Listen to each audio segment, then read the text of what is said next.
अब आखिरकार एरन सर्वे कॉर्प्स के पास है, इसीलिए कमांडर इरविन एक सुपर प्लान बनाते हैं। जैसे कि हमने पिछले एपिसोड में देखा था, एरन की जिम्मेदारी कैप्टन लेवाई को दे दी गई थी। इसका मतलब एरन अब लेवाई स्क्वाड का हिस्सा है। कमांडर इरविन लेवाई स्क्वाड को सर्वे कॉर्प्स के पुराने हेडक्वार्टर में भेज देते हैं ताकि एरन को छुपाया जा सके। अब रही बात पुराने हेडक्वार्टर की, तो इसका निर्माण सर्वे कॉर्प्स के जस्ट बाद में हुआ था, पर यह दीवारों और नदी से दूर है, इसीलिए इसको बहुत जल्द छोड़ भी दिया गया और अब ये कई सालों से वीराना है।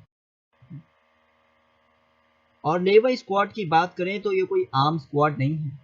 इस स्क्वाड के हर एक मेंबर ने इतने टाइटन्स को मारा है जिन्हें उंगलियों पर गिना नहीं जा सकता, और कैप्टन लेवाई की तो बात ही अलग है। इसीलिए ये एक स्पेशल ऑपरेशन है। अब इस पुराने हेडक्वार्टर में कोई आता जाता तो नहीं है, तो ये गंदा तो हो ही गया होगा, और कैप्टन लेवाई को गंदगी बिल्कुल भी पसंद नहीं है। इसीलिए वो पूरी लेवाई स्क्वाड को अपने साथ काम पे लगा देते हैं। ये हेडक्वार्टर बहुत बड़ा है, इसीलिए एरन कैप्टन लेवाई से अपने कमरे के बारे में पूछता है, तो वो कहते हैं तुम बेसमेंट में सोओगे क्योंकि तुम्हारे साथ रहना सुरक्षित नहीं है। इसके साथ ही ये एक रूल भी है जो हमें फॉलो करना है। एरन कैप्टन लेवाई की बात सुनकर हैरान हो जाता है कि कैप्टन लेवाई जैसा आदमी भी ऑर्डर मानता है। फिर पेट्रा उसे बताती है, सुना है कैप्टन लेवाई अंडरग्राउंड शहर के मशहूर गुंडे थे। फिर पता नहीं क्या हुआ, कमांडर इरविन उन्हें सर्वे कॉर्प्स में ले आए। यहाँ सर्वे कॉर्प्स के हेडक्वार्टर में मीक इरविन से कहता है, इस महीने हम फिर बाहर जाएंगे, पर इस बार नए रिक्रूट्स भी हमारे साथ होंगे। पर इरविन को इस बात पर यकीन नहीं है कि इस बार कोई सर्वे कॉर्प्स में भर्ती भी होगा। कमांडर इरविन मीक को यह भी बताते हैं कि अभी हमें एरन की जरूरत नहीं है, हमें सिर्फ सेंटर वालों को यह बताना है कि एरन से इंसानियत को फायदा होगा। पर मीक समझ जाता है कि इरविन बेवकूफ बना रहा है। फिर इरविन कहता है, जब समय आएगा मैं तुम्हें सब कुछ बता दूंगा। पुराने हेडक्वार्टर में सभी एक साथ बैठकर चाय पी रहे थे। इसी बीच एल्डो कहता है, हमें इस इमरजेंसी में बस कुछ दिन और रहना है। इसके साथ ही ये खुशी की बात है कि एरन एक नई उम्मीद बनकर आया है।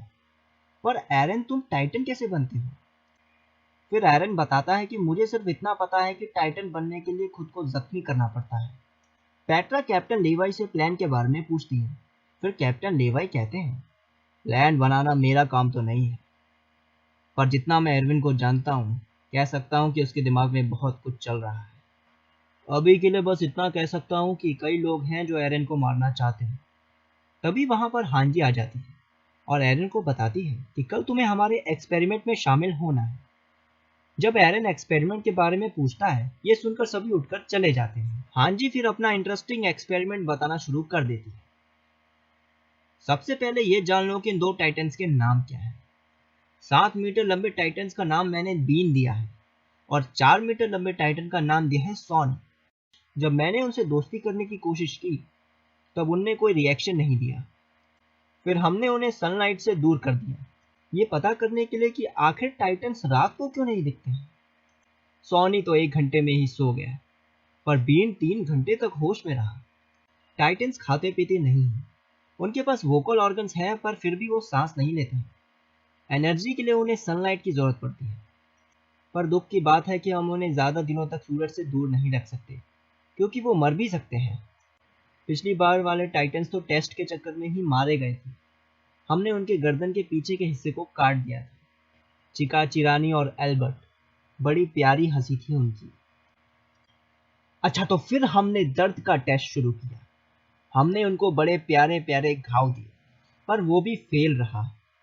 गर्दन के पीछे के हिस्से को छोड़कर उनकी कोई कमजोरी ही नहीं है। दर्द के समय भी वही सेम एक्सप्रेशन था दोनों का। फिर एरन हांजी से पूछता है कि आप टाइटन्स के बीच इतना खुश कैसे रहती हैं? वो तो हमारे दुश्मन हैं, आपने खुद अपनी आंखों से देखा है। फिर हांजी कहती है, तुम सही हो एरन। जब मैंने सर्वे कॉर्प्स ज्वाइन किया था तब मैं भी टाइटन से नफरत करती थी। फिर एक दिन मैंने 3 मीटर लंबे टाइटन का सिर उड़ा दिया, और जब मैंने उसे किक किया तब मैंने महसूस किया कि टाइटन्स अपने साइज के हिसाब से कितने हल्के होते हैं, बहुत ज्यादा हल्के। ये 3 मीटर लंबा टाइटन अपनी 2 टांगों पर ठीक से चल भी नहीं पा रहा था। ऐसा लग रहा था जैसे मानो कोई छोटा सा बच्चा चल रहा हो। ऐसा मुझे कई टाइटन्स के साथ महसूस हुआ। मुझे लगता है जो टाइटन्स हम देख रहे हैं वो असल में टाइटन्स नहीं है, इसीलिए मैं अलग तरीके से टाइटन्स को देखती हूँ और समझना चाहती हूँ। मैं जानती हूँ इसका कोई मतलब नहीं होगा, पर मैं ऐसा ही करूँगी। फिर एरन सोचता है, ट्रेनिंग के बाद से कई सरप्राइजेस देखने को मिल रहे हैं। ऐसा लग रहा है जैसे मैं पागलों के बीच रह रहा हूँ, पर ये लोग ऐसा इसलिए कर रहे हैं क्योंकि ये बदलाव चाहते हैं और मैं इनकी मदद करूँगा। कैप्टन हांजी, क्या आप मुझे अपने एक्सपेरिमेंट्स के बारे में बताएंगी? फिर हांजी सारी रात अपने किए सभी एक्सपेरिमेंट्स एरन को बता देती है। हांजी के एक्सपेरिमेंट्स के लिए ये रात काफ़ी नहीं थी। तभी वहाँ पर एक सोल्जर आ जाता है और हांजी को खबर देता है कि जिन दो टाइटन्स पर टेस्ट हो रहा था उन्हें मार दिया गया है। घटनास्थल पर पहुंचकर हांजी ये देखकर पागल हो गई थी। ये टाइटन्स बहुत ज़रूरी थे और किसी ने इनको एक ही बार में मार दिया। फिर वॉचमैन बताता है कि जब सुबह हुई थी तो उसने किसी को ओडियम गियर का इस्तेमाल करके भागते हुए देखा था। फिर कैप्टन लेवाई कहते हैं, अब से मिलिट्री पुलिस का काम शुरू होता है, चलो एरन हम चलते हैं। फिर तभी कमांडर इरविन एरन के कंधे पर हाथ रखकर कहते हैं, तुम्हें क्या लगता है एरन, असली दुश्मन कौन है? ये सुनकर एरन सोच में पड़ जाता है और फिर कमांडर इरविन कैप्टन लेवाई के साथ चले जाते हैं।